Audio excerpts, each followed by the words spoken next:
Welcome, everyone. This week and moving forward, we're going to be examining Latin America since independence. And specifically this week, we'll look at this long, tumultuous period from 1825 to 1875 that I call national consolidation, because this is when the governments after independence were able to consolidate themselves. And it would take a long time, as you can see. And we'll be looking at, in this lecture, three consequences of independence. First, economic stagnation. Second, the rise of British and American imperialism. And on this second one, I'll focus on Britain today. And in a few weeks, we'll actually talk about the foreign relations of Latin America during the 19th century. And third, here we'll be looking at political instability as a result of independence. So let's begin this lecture with the economic consequences of independence. The main thing you need to know is that the wars of independence against Spain had devastating effects on the economies of these new nations. And most importantly, production in the silver mines, which remember had been the motor of the colonial economy, silver production came to a complete standstill during the 1810s and the wars of independence. Many of the mines had been abandoned, they had been flooded, and many Spaniards, as a result of the wars, they left Latin America and they took with them their money. So during many decades after the 1820s, there was very little money for investment, very little capital. And so there was no money to invest in to stimulate the economy after the 1820s. And keep in mind as well that this is a period when countries such as the United States and Western Europe were undergoing industrialization. And that was not going to be the case with Latin America. Latin America would not undergo industrialization until the 20th century. So the economy remained based on agriculture during these years. And another big problem these countries faced, given the economic stagnation, is that public revenues could not meet public expenditures, meaning that these countries were running debts and taking on foreign loans at premium interest rates beginning in the 1820s. The new government's revenues simply could not meet expenditures. And this gave American, British, and other European merchants leverage over Latin America because the new governments were desperate for capital and credit. Britain was the main beneficiary of Latin America's economic opening, and British trade came to dominate trade in Latin America, specifically along the Atlantic coast of South America, is where British influence was heavily felt.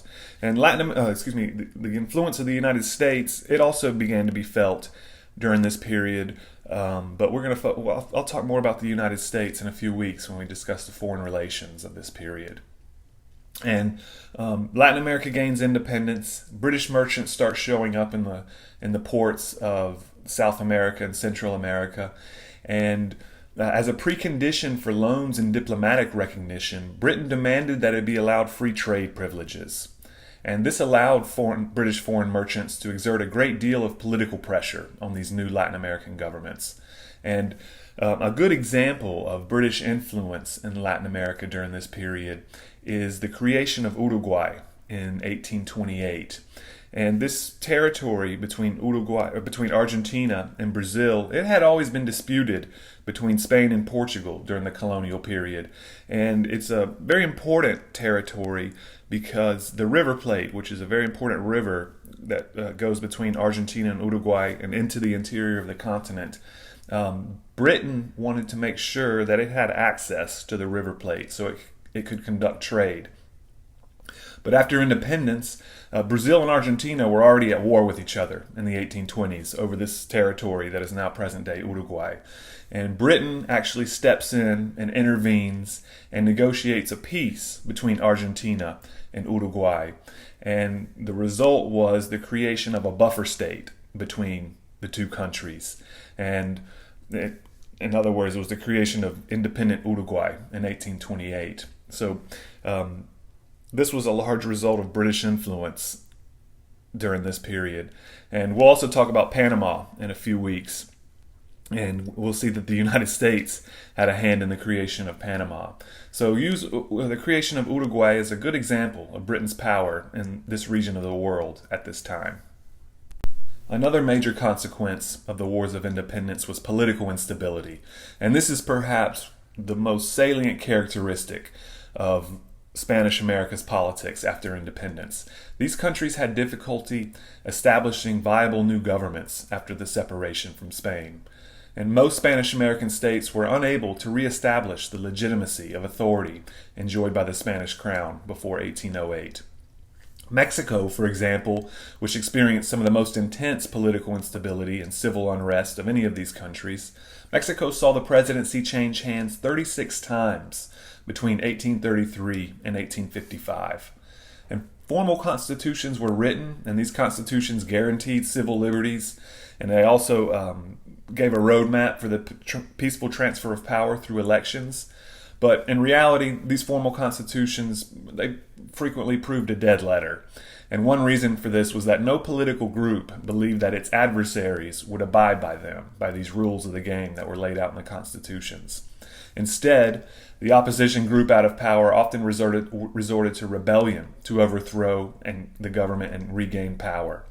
And many of these rebellions that were going on during these years, they were successful because the national governments were so weak in the decades after independence. And this again had to do with the lack of resources and the inability of these countries to establish viable governments. And in fact, there are two institutions that are really even just as powerful as these early national governments, and they were the Catholic Church and the Army. And both of these institutions had privileges that they had joined during the colonial period, and they didn't want to give up these privileges and rights, for example, as having their own courts. They didn't want to submit themselves to the new civil and criminal courts of the new national governments. So they would resist and fight against the early Republican governments in Latin America. So that's one of the reasons why there was so much political instability during these years. So now in the next lecture, we'll take a closer look at the political rivals and specifically look at liberalism and conservatism in 19th century Latin America.